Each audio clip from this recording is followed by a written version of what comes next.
you. There are more than 250 proposed bills in at least 43 states that are aimed at restricting access to the ballot. It's being called the new Jim Crow. This is racial voter suppression. You've heard the words Jim Crow. We don't enjoy saying it, but it is what it is. What we see here is Jim Crow 2.0. Let's just call it what it is. And it's embarrassing. It's sad. As Senator Graham just mentioned, you heard a lot of that, right? The new Georgia laws, just like what existed in the Old South. So we thought it's really important to actually know what happened in the Old South. So what did Jim Crow laws actually look like? Here's one. No colored barber shall serve as a barber to white women or girls. All persons licensed to conduct a restaurant shall serve either white people exclusively or colored people exclusively.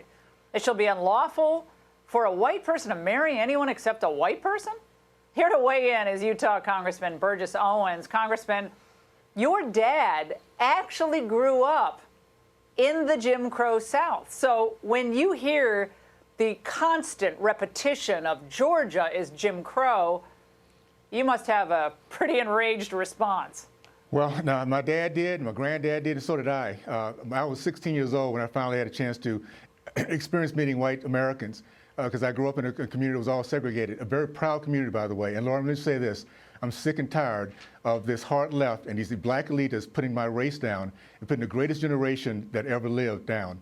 My dad's generation, my granddad's generation would love our country, and they're all about meritocracy and proving that they were worthy of respect by commanding respect by winning. So to hear that we're a hapless, hopeless race, no, that's Marxism, that's lies, and that's not my race, and that's not the parents I was raised with. And I'm so thankful I grew up around the people I did in the 1960s.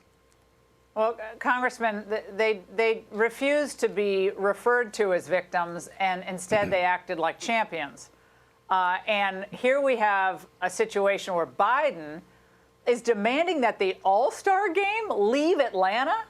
Yeah. And again, let's remind everyone of what Jim Crow was actually like for baseball players in Georgia. Here's what it said. It shall be unlawful for any amateur colored baseball team to play baseball in any vacant lot or baseball diamond within 2 blocks of any playground devoted to the white race.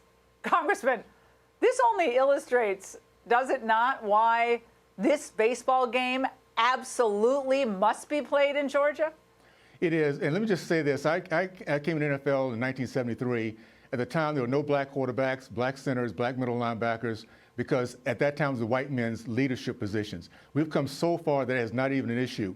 What we have today are people who say that they are compassionate, they love my race, and they're nothing but racist. If they want to deal with this, by the way, I've been hearing about this voter ID for 20 years. If they cared about black people be able to get on a plane, to have a job, to have a savings account, to move into the middle class, which takes an ID, they would have done something by now. They love to use misery as a political strategy, and I want my Democratic friends to understand this. We have a hard left, Marxists and socialists, that's using your good hearts to destroy our nation. Don't let them.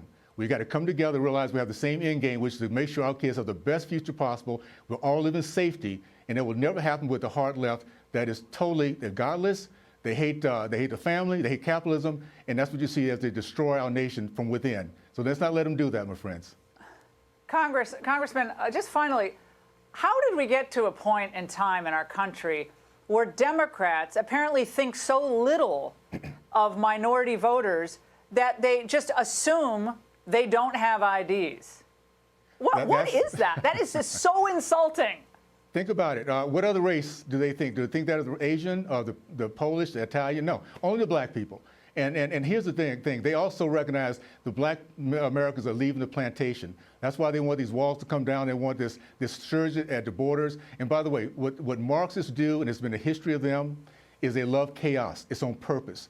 They love to have us not think about what our future's like. So understand that's what we're after, and we're not going to let them get it done, for sure. Now, rewriting history and tearing it down as well. Congressman, thank you so much for coming on tonight.